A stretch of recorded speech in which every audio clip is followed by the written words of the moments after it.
تقع المملكة المغربية في شمال إفريقيا على طول المحيط الأطلسي والبحر الأبيض المتوسط.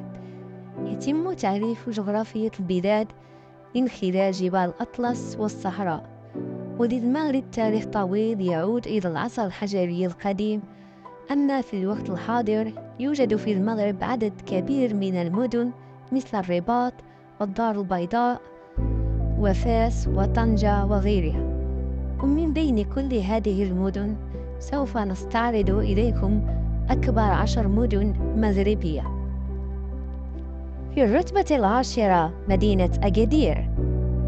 مدينة أكادير هي 10 أكبر المدن المغربية، حيث يبلغ عدد سكانها حوالي 421,844 نسمة. وعيد بناء هذه المدينة بالكامل بعد زلزال مدمر ضرب محيطها في عام 1960. وإن غالبية السكان هذه المدينة يتحدثون اللغة الأمازيغية أو ما يعرف بالتشلحيت. وتعتبر مدينة أكادير وجهة للسياحة داخل وخارج المغرب بفضل موقعها في جبال أنتي أطلس. في الرتبة التاسعة مدينة قنيطرة. تعتبر مدينة القنيطرة تاسع أكبر المدن المغربية، حيث يبلغ عدد سكانها حوالي 431,282 نسمة. وكانت تسمى سابقا باسم بورت ديوتي. وتعتبر مدينة القنيطرة مدينة ساحلية رغم أن ميناءها يقع في النهر.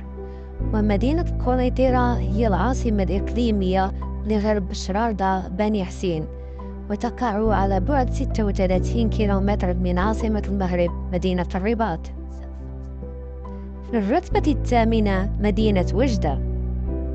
مدينة وجدة هي ثامن أكبر مدن المغرب، حيث يبلغ عدد سكانها حوالي 494,252 نسمة.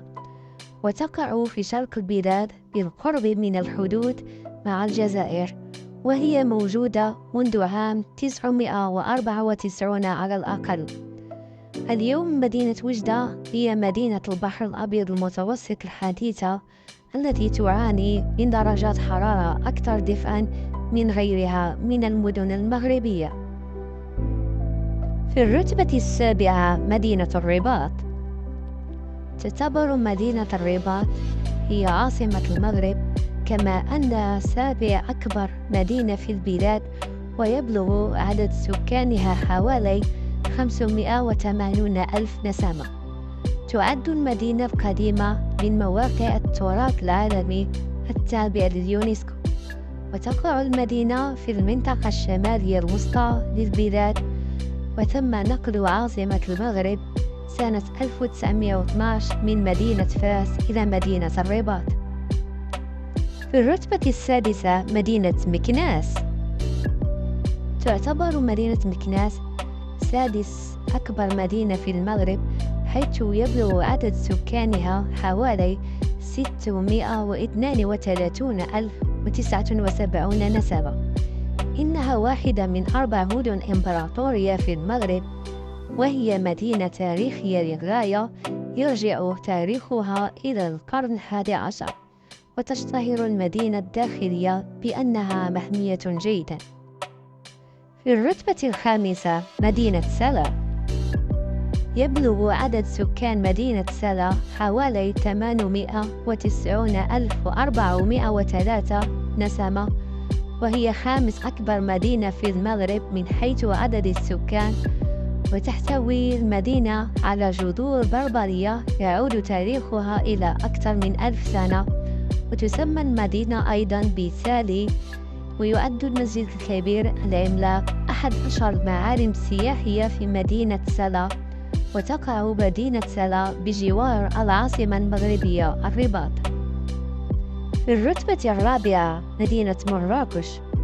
تعد مدينة مراكش رابع أكبر مدينة في المغرب، حيث يبلغ عدد سكانها حوالي أقل من 1,000,000 نسمة. وهي واحدة من أشهر المدن في المغرب، تقع بالقرب من سفح جبال الأطلس، وهي أيضا واحدة من 4 مدن إمبراطورية في البلاد. كما تلقب مدينة مراكش بمدينة 7 رجال. في الرتبة الثالثة مدينة طنجة. تعتبر مدينة طنجة واحدة من أكبر 3 مدن في المغرب اليوم، حيث يبلغ عدد سكانها ما يقارب 1,000,000 نسمة. وكانت مدينة طنجة في الماضي ذات أهمية اقتصادية وثقافية هائلة، حيث كانت مدينة مرموقة داخل الإمبراطورية الرومانية لأكثر من 200 سنة. في الرتبة الثانية مدينة فاس. تعتبر مدينة فاس أكبر مدينة في المغرب، حيث يبلغ عدد سكانها حوالي 1,112,072 نسمة. وتتمتع مدينة فاس بتاريخ مثير للاهتمام، حيث كانت مركزاً مزدهراً للجالية اليهودية في العصور التاريخية السابقة. وكانت مدينة فاس واحدة من المدن الإمبراطورية في المغرب القديم، ومركز تجاري شهير، وهو في الوقت الحاضر موقع اليونسكو للتراث العالمي. في الرتبة الأولى مدينة الدار البيضاء. تعد الدار البيضاء هي أكبر مدينة في المغرب، ويبلغ مجموع سكانها 3,359,818 نسمة. وترجع أصول المدينة إلى القرن السابع الميلادي، عندما أصبحت بربر، وهي قبيلة عرقية أصلية. ولقد غزا البرتغاليون ما يعرف الآن بالدار البيضاء، التي يشار إليها باسم أنفا في المغرب في القرن ال15، وأطلقوا عليها اسم كازابلانكا عام 1575. وبعد ذلك أعاد العرب بناء المدينة بعد زلزال هائل، وأطلقوا عليها اسم الدار البيضاء أو البيت الأبيض، وهو اسم من الترجمة الإسبانية. وكانت الدار البيضاء في ذلك الوقت النقطة المحورية للتجارة البحرية بين المغرب وبقية أوروبا.